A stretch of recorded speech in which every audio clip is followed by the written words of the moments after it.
Some Lakers now. They are going to be without LeBron for what they're hoping is just a few days. The 37-year-old do-everything superstar flew back to L.A. Saturday for treatment on his left knee. An MRI revealed some general swelling there. Didn't happen in a game or on a play, just something LeBron woke up with. 37. Frank Vogel said they'll wait for that swelling to subside before they consider his return. Hey, Broussard. With the Lakers sitting ninth in the West, is LeBron's injury a big deal or no big deal? Yeah, look, Nick, you and I both are huge LeBron's fans. I'm just the more objective one, but we both love LeBron, and I hope it's not a big deal. So blind. But I think it is a big deal. I think it is a big deal. And I've talked to somebody close to this situation. They said, there's discomfort. It's not a huge, serious injury. But this is a big deal nonetheless because this is age. This is Father Time knocking on LeBron's door. And that's all this is. And the issue is, it just seems like nowadays with LeBron, because of, as Jenna said, his age, 37 years old, 19th season, 3+ seasons worth of playoff games on his body, that if it's not one injury, it's another. In 3 of the 3.5 seasons that he's played with the Lakers, he's had a serious season-altering injury. All right? And even though the Lakers are saying it's not that big of a deal, we've heard this before. Back his first year with the Lakers, I'll read you a headline from Associated Press, December 26, 2018. LeBron James groin injury, not serious. He's day-to-day. He missed the next 17 games, eventually shut down the whole season.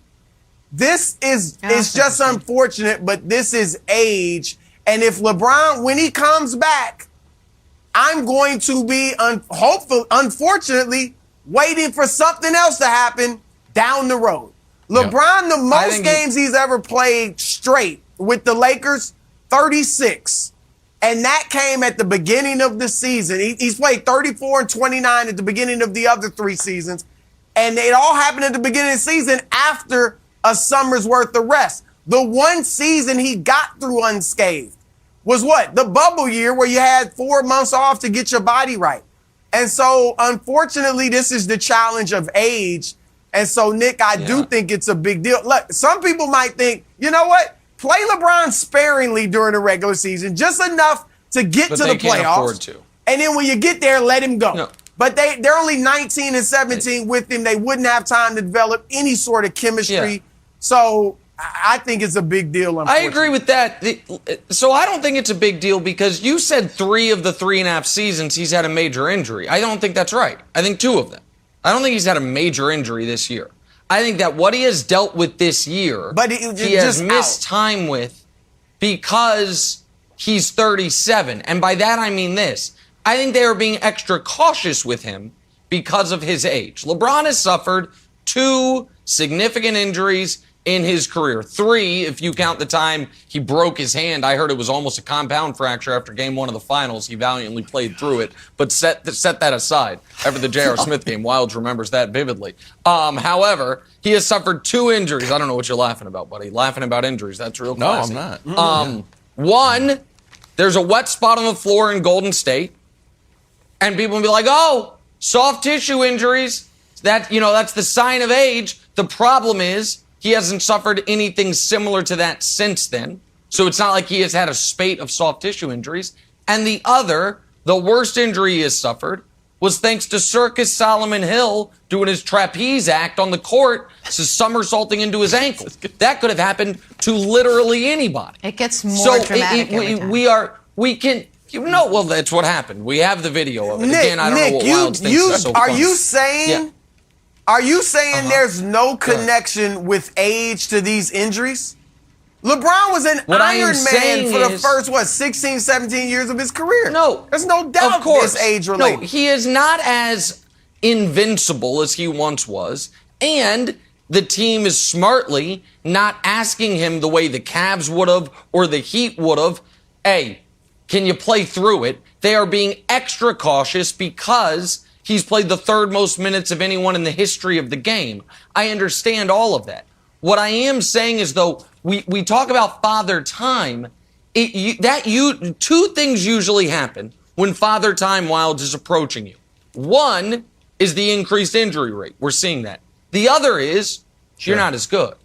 LeBron is scoring at the best rate he has scored at maybe in his career when you take all things into consideration, certainly in the last 10 years. When you watch LeBron, do you say, oh, that's a shell of his former self? No.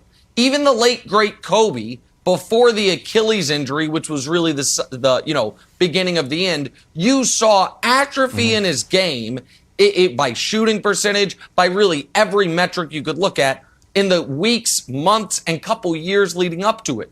Well, you saw it with Kareem, obviously. You saw it with Karl Malone, the only guys who have played more minutes than LeBron. You're not seeing it with LeBron. And so, listen, he's never missed a playoff game. I don't think he's going to start this season. So, no, I don't think them being extra cautious about his knee is a big deal. I think the Lakers have far bigger deals. I don't think LeBron's, knee swelling is one of them, Wildes. Okay, so stay here. LeBron's numbers are great. I'd love to. Except for 30% of the Lakers games in which he scores 0 because he doesn't play. So, not great. And I think that right now, we probably should I don't know if we should pull the lever here on this extreme situation, but I think we should have a meeting about it. And by we, I mean us and Lakers management, LeBron's team. LeBron will be there. We're going to pro bono. No fee. We're going to waive our fee. But here's the idea.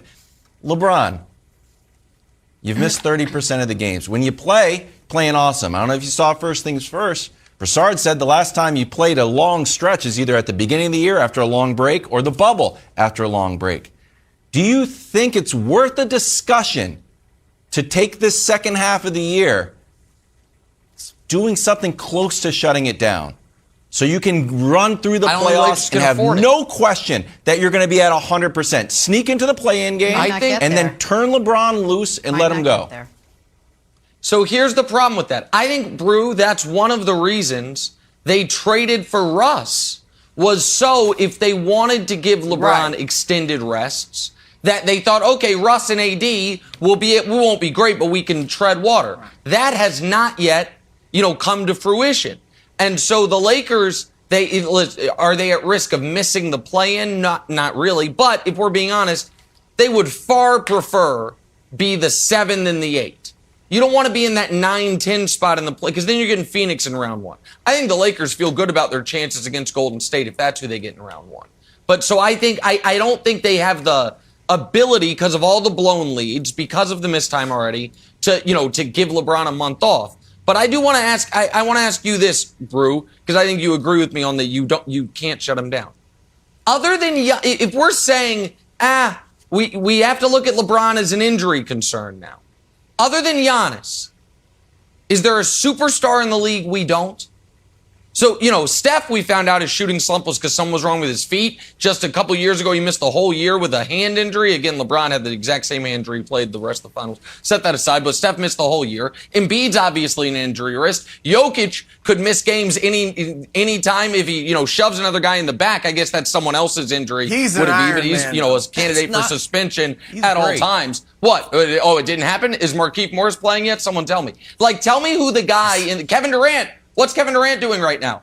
Is Durant so Jokic and Giannis, every other star in the league's an injury risk? If we're saying that, then yeah, LeBron's on that list. He's not right now as durable in Jokic and Giannis. But who is the super durable guy other than those two guys? Now, look, that's fair, but there's a difference in you could get hurt and suffer an injury and you getting hurt because of age. Like some other part of your body just betraying you because of the wear and tear on your body. That's a big difference to me. So I agree. Obviously, Kevin Durant is injury prone. James Harden could get hurt. Kyrie, we know about him, even, if he weren't playing every game. So I feel you on that. But with LeBron, it's age, which I think is wildly different. Wildes, look, maybe you don't shut him down. And maybe do you consider just playing him, like I said earlier, sparingly, just enough to get into the playoffs. And, I agree with you, Nick. I don't want to face Golden State, but at this point, I'd rather face them than Phoenix because Phoenix has size. One thing the Lakers have over Golden State is size. But it's either way, it's just a tough proposition because of LeBron's age, and that's why I think it's a big deal, Jenna. And to your point on age, Broussard, Vogel did say that didn't happen during a game. It wasn't an accident, injury, anything. He just woke up with soreness in his knee. So maybe it is something to do a little bit with age. Not that it's ever happened to me, just saying to other people. By the way, as I sit here in a cast, Lakers 5-10 in games without LeBron. They definitely need him back. Let's stay in LA, talk some football. Fox Bet has Matthew Stafford as the favorite to win Super Bowl MVP. Would winning it all make Stafford a lock for the Hall? Asked and answered next. First things first. Getting my cast off on Friday, maybe. Go ahead. For the Rams, they are all in on their win now mantra. Quarterback Matthew Stafford has been the poster boy for it, and it has played out just as LA had hoped, with a Super Bowl berth and a chance to win it all in their home stadium. So the trade for Stafford was worth it then, right?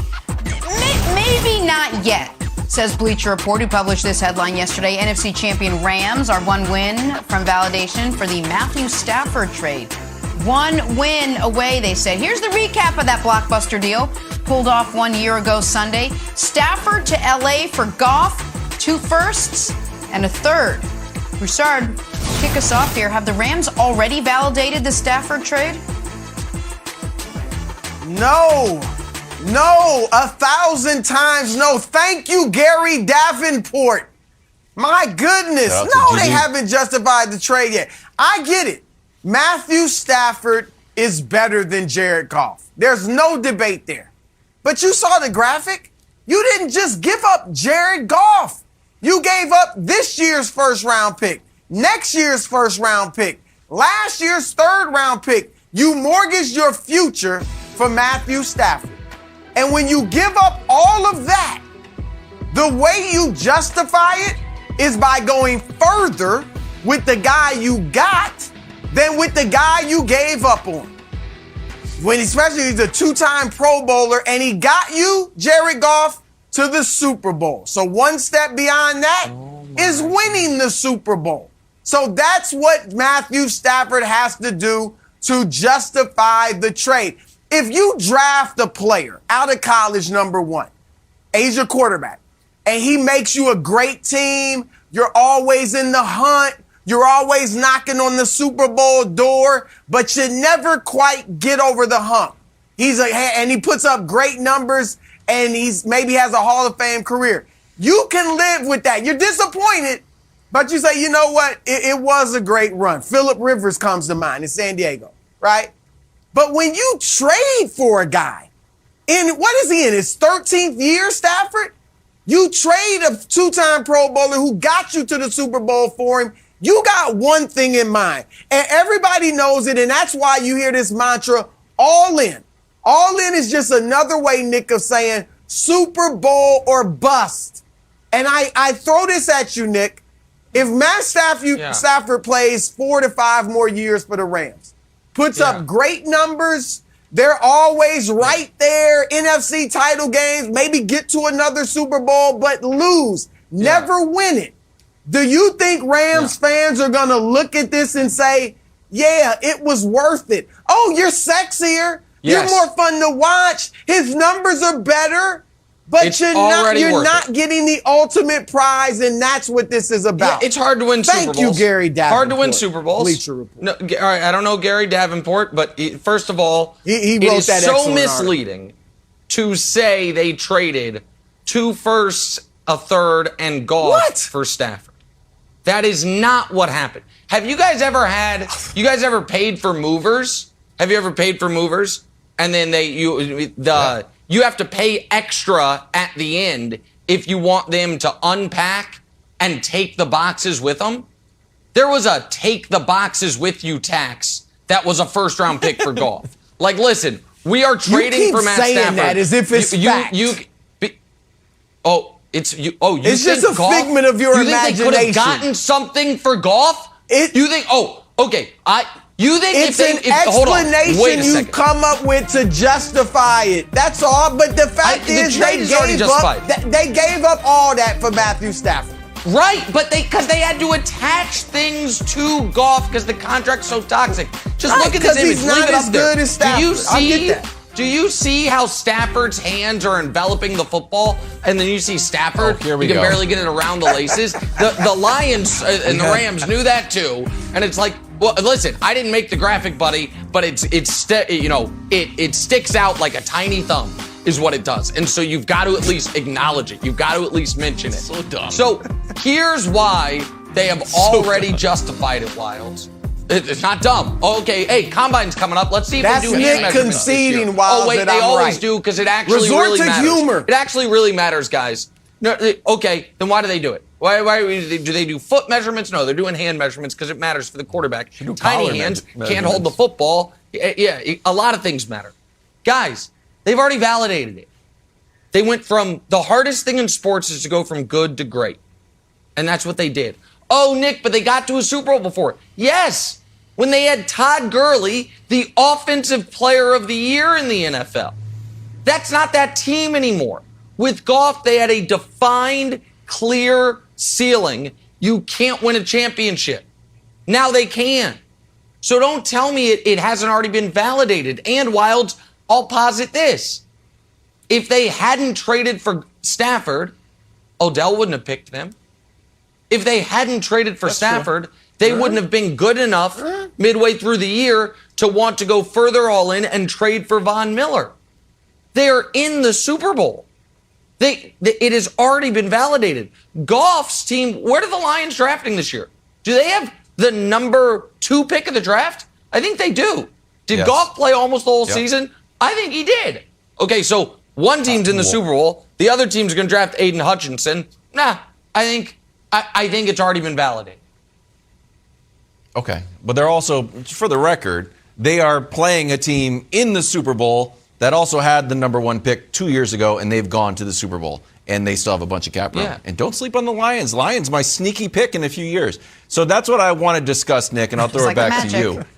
Do you think this is a referendum, this Super Bowl, on the value of first-round draft picks, where the Bucs won, and they basically found a quarterback. They kind of lucked into the GOAT. But their number 1 pick didn't do anything for him. In fact, had a historically bizarre season with 30 interceptions. Meanwhile, Goff was the Rams' number 1 pick. Didn't do well. You had to ship him out. Let's go get an established quarterback in Matthew Stafford. On the other side of the ball, though, on the other side of the field, Cincinnati has been totally rejuvenated by having that Burrow pick. So do you think, because I do, that the winner of this Super Bowl will cause GMs to say, you know what? We're going to be like the Bengals, hold on to our number 1 pick, try to build through the draft. Or if the Rams are like, you know what? We got to be like the Rams. Forget our draft picks. Let's just go all in right now. To me, it's a false dichotomy here. Because all first-round picks are not created equal. The Rams were not trading any picks that are going to be top 5 picks. The Rams have Aaron Donald. They have a very good coach, even though he doesn't manage games well. They have a good infrastructure. They have a good team. Those picks are in the 20s, year over year. But I do think it is noteworthy, Broussard, that if you take a look at a half dozen somewhat moribund franchises in the NFL, I made a short list here. So you have the Texans, the Lions, the Jets. They're never all in. They're always building through the draft.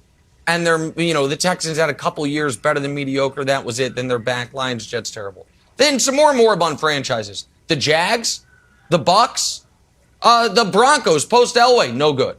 Except for the 3 years or the 3 times those teams went for it.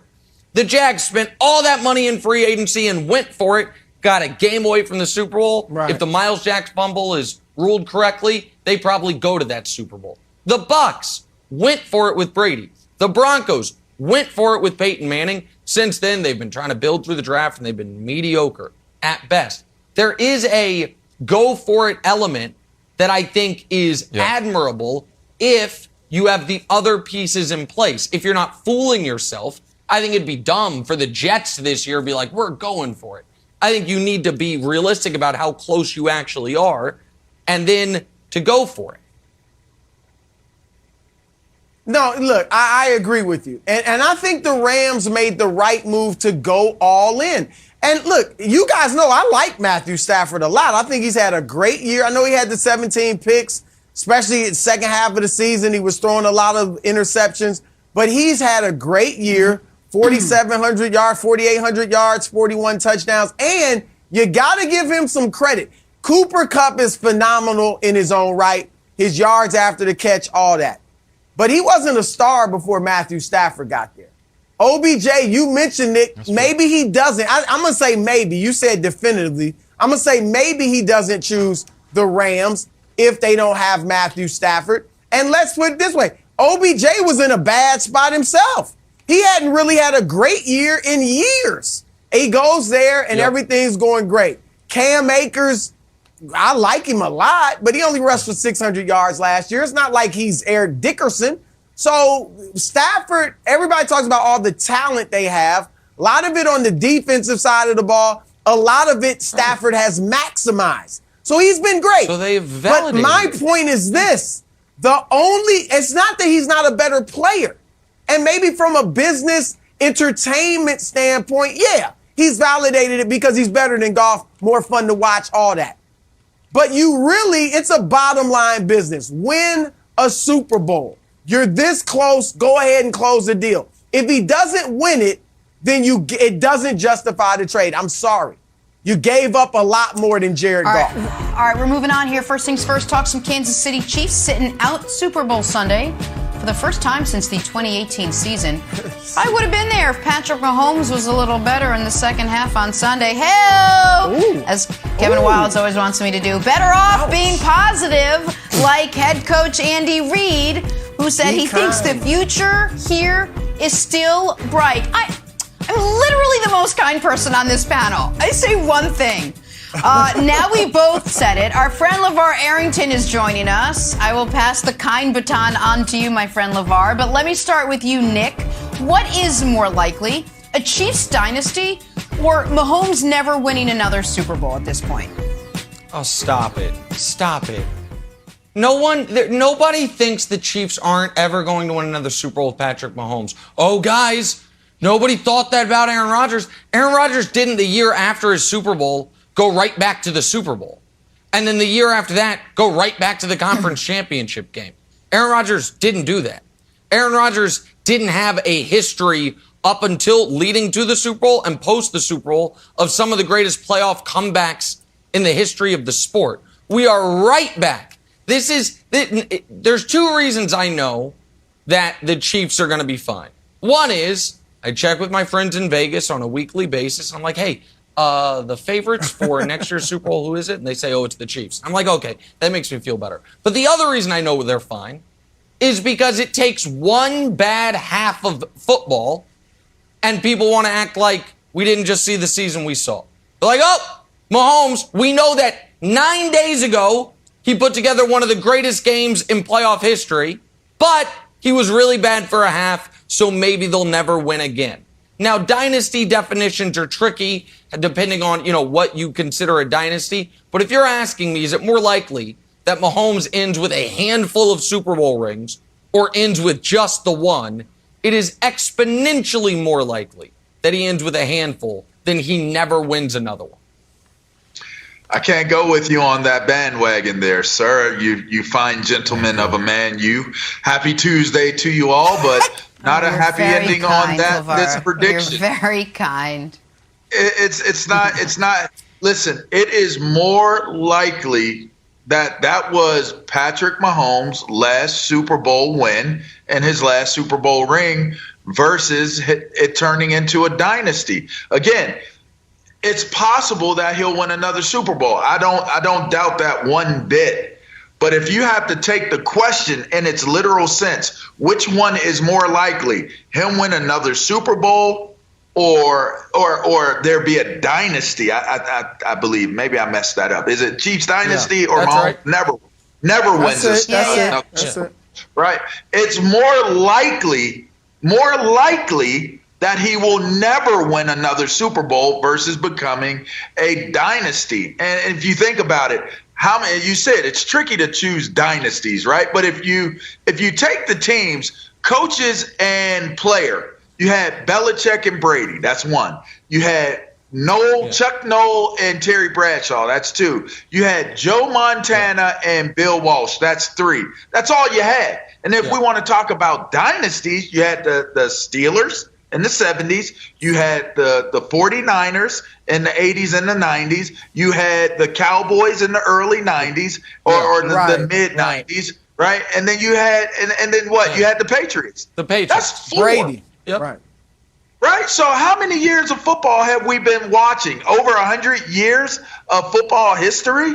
The odds are not in favor for the Chiefs, for Patrick Mahomes to be a dynasty. And that's just what history says.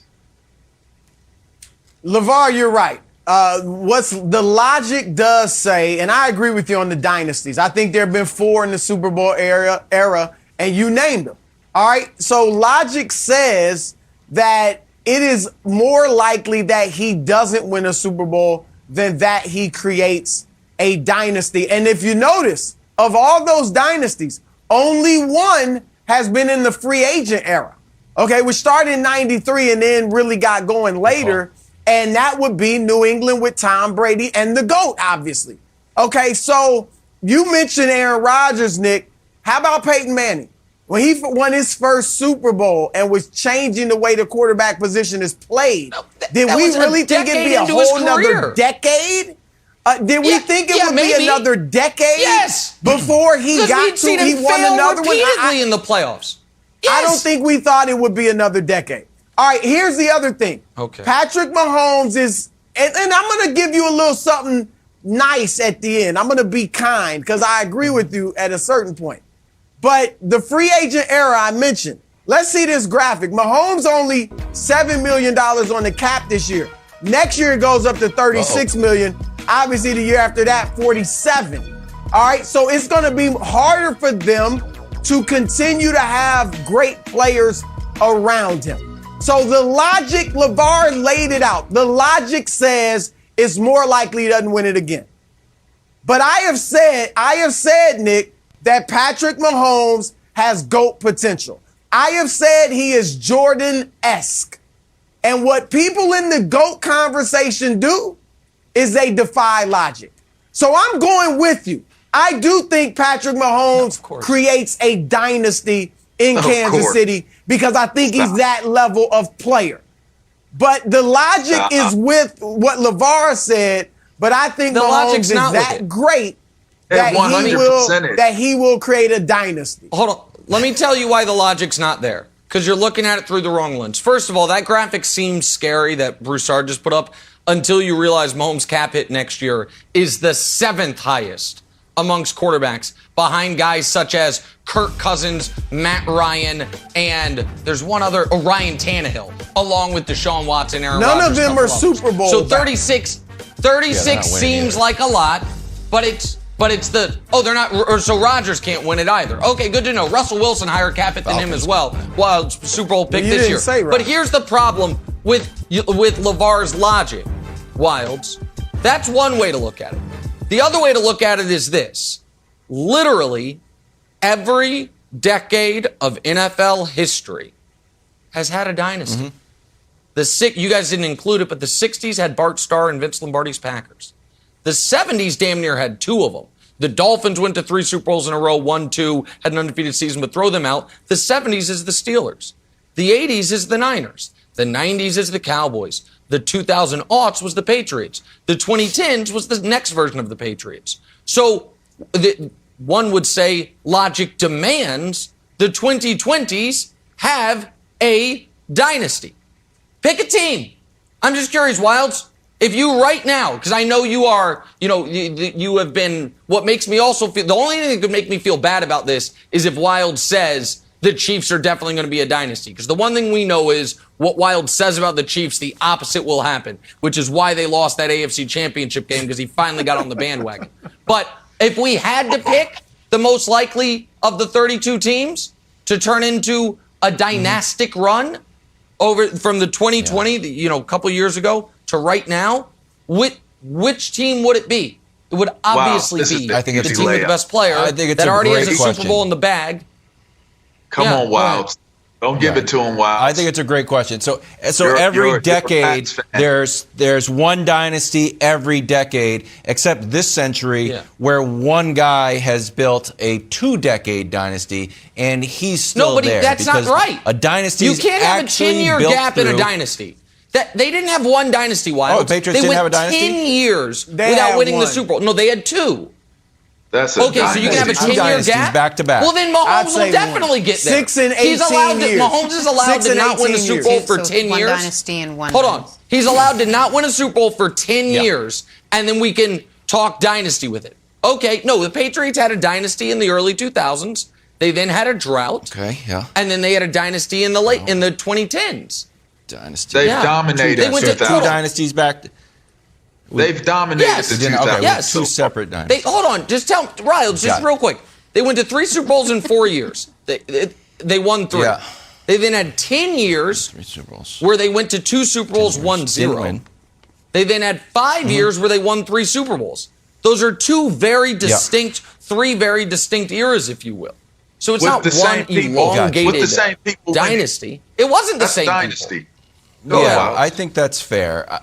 I think it's more akin to if we're out to dinner and I get like a giant piece of cake and then also get a bunch of ice cream. I'm just having a lot of desserts. I don't like, well, you actually had 2. Like, I'm just having dessert for a long time. That's what's happening for the Patriots. Here's the thing, LeVar, why I don't think the Chiefs are going to have a dynasty. Nick got mad at me because I said, you know what? Patrick Mahomes now doesn't belong in the conversation with Tom Brady. He belongs in the conversation with Josh Allen and Justin Herbert and Joe Burrow, all these like up-and-coming superstar-looking quarterbacks. And he's, oh, no, how can you do that? I mentioned Kyler. Oh, I got really in his craw. I said, okay, you know what? I'm the kindest person on the show. Shots at Jen. I'm truly the kindest. Yeah. I'll meet you in the middle. I'll meet you in the middle. You haven't done anything. I will say, how about this? I'll put Patrick Mahomes in a conversation with these great players like Drew Brees and Aaron Rodgers and Russell Wilson. Is that okay? Right. Nicely in the middle. All guys with 1 Super Bowl. That's it. And the reason, LeVar, and this is going to go right to your heart, You're missing the point I don't think the Chiefs have the defense for it. I do not think the Chiefs have a good enough defense to carry Patrick Mahomes past any little flaws and errors. Patrick Mahomes has to be excellent. The Patriots won a Super Bowl 13-3. Tom Brady didn't play great at all. Do I imagine a future where Patrick Mahomes wins the Super Bowl 13-3? I do not. I think the defense is going to be your Achilles heel as well as Patrick Mahomes play. I think it's more likely, LeVar, that the Chiefs end up with 1 ring rather than multiple rings. It's just more logical. Again, and to go back to the point where Broussard talked about Peyton Manning, and you said he felt multiple times, multiple being plural, correct? Is that plural? Last time I checked? Yeah, that's plural. Yeah, it is. Okay, so how many? So now when we say it's plural, that Mahomes has failed in the playoffs? Isn't that plural? Manning had 3 one-and-dones at home before he won a Super Bowl. But Manning got 41-3. No, don't ask me a question, not let me answer it. Manning was a notorious playoff choker before he won a Super Bowl. Everyone acknowledged that across the board. The numbers show it. The record shows it. So you can't say that a guy, it is comparing Mahomes, who won a Super Bowl in his 2nd playoff run ever, to Manning, who the question was, will he ever get it done? They're a decade into his career. They're not comparable, LeVar. It's just not comparable. Are you done yet or you finished? Are you done yet or are you finished? Done yet or you finished? You got it? You got your point out? You feel better about yourself right now, Nick? Let me tell you something. See, I am whether you lose and whether you're 1 or done, or whether you lose in the Super Bowl, you lost. You know how your boy Shannon hits Skip, but you lost, Skip. They lost. They lost, Nick. He has lost multiple times. And in fact, you would think that he would have got the Super Bowl against Tampa Bay last year. You would have thought that was going to be a number 2. And then if you want to go back and if we really want to get technical about it, they really should have lost the first one they won. They really should have lost if San Francisco's defense does. You gave I agree. San Francisco's defense a 2-possession game in the fourth quarter and lost that game. So in theory, with this second year in Super theory, Bowl they have none. run, he probably shouldn't even have 0. that. That's right. It's a good take. He should have 0. I'm surprised they made the playoffs. Any Super Bowls. You're right. He's closer to not having having any Super Bowls than having.